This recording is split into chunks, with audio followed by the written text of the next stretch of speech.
நான் கார மீன் குழம்பு செய்ய போகிறேங்க. இந்த கார மீன் குழம்பு ஒரே சளி பிடிச்சின்னு இருக்குது எங்கள் வீட்டில் எல்லாருக்கும். இந்த பண்ணி ஒத்துக்கவே இல்லையா, அது பாருங்கள், மிளகு ஜீரகம் பூண்டு போட்டு பவுடர் பண்ணி வச்சுருக்கேன். இது பூண்டு, கருவேப்பிலை, வெங்காயம், அதே மாதிரி புளி, தக்காளி, தேவைக்கு மிளகாத்தூள் 3த்தையும் போட்டு கரைச்சி வச்சுருக்கோம். நான் எப்படி புளி மீன் குழம்புக்கு வைக்கிற சொல்கிறேன்னா அதே மாதிரி தான். இது கார மீன் பாருங்கள். இதை போட்டு வச்சோன்னா சளி எங்கே இருந்தாலும் சூப்பராக போயிடும். இப்போ நம்ம செய்யலாம், வாங்க பார்க்கலாமா. சட்டியில் நல்லெண்ணெய் ஊற்றி வச்சுருக்கேன்.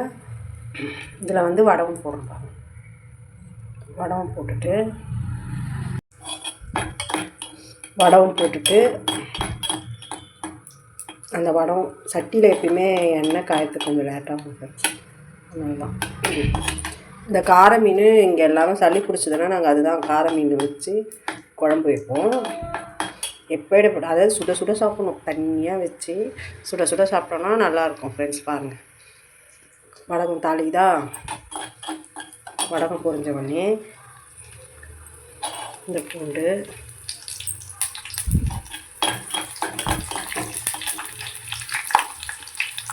நம்ம பவுட்ரு பண்ண மிளகு ஜீரகம்,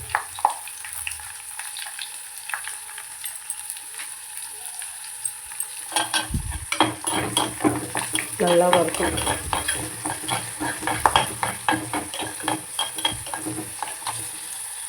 வறுத்துட்ட பிறகு கருவேப்பிலை,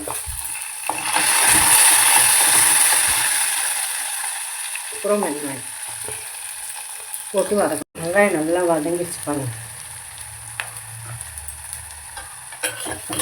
வதங்கின இந்த ஸ்டேஜில் புளி தண்ணி, தக்காளி, இது மிளகாத்தூள் கரைச்சி வச்சுருக்கோன்னா அதை ஊற்றிட வேண்டியதுதான்.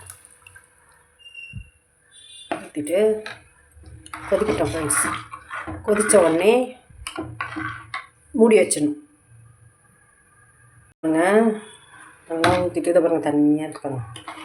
இதை நல்லா போய் கலக்கிட்டு, இது சளிலாம் பிடிச்சவங்க சுட சுட அப்படியே சூடான சாதத்தில் இந்த குழம்பை ஊற்றி சாப்பிட்டோன்னா எப்படியாப்பட்ட சளி கூட நல்லா கரைஞ்சி போயிடும். இப்போ மூடி வச்சிடணும். மூடிட்டு கொதிக்கும். இந்த மூடக்குள்ள அந்த வாயுவெல்லாம் வெளியே போகாமல் இருக்க இந்த கல் சட்டியை தூக்கி மேலே வச்சிட்டோன்னா அப்படியே கொதிக்கும். கொதிக்கிட்டோம் ஃப்ரெண்ட்ஸ். கொதித்த உடனே உங்களுக்கு காமிக்கிறேன். பாருங்கள், மீன் குழம்பு நல்லா கொதிக்குதா. இந்த ஸ்டேஜில் மக்கள்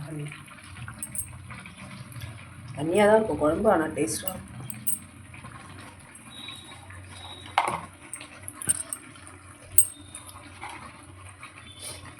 காரப்பொடி, செம்ம டேஸ்டான கார மீன் குழம்பு.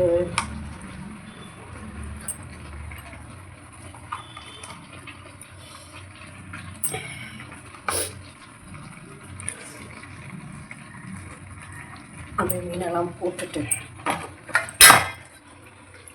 கொதித்த உடனே நிறுத்திட வேண்டியது.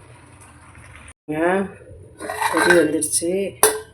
கார மீன் குழம்பு பாருங்கள், வந்துருச்சா.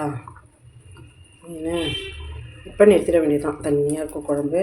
இதை சுட சுட போட்டு சாப்பிட்டா எப்படியாப்பட்ட சளியும் சரியாயிடும் ஃப்ரெண்ட்ஸ். பாருங்கள், சூப்பராக இருக்கா. இதுதான் எங்கள் வீட்டு கார குழம்பு, இது கார மீன் குழம்பு. நிறுத்திடுவோம் ஃப்ரெண்ட்ஸ். சூப்பராக இருக்குது. ஹெல்த்தியான மீன் குழம்பு.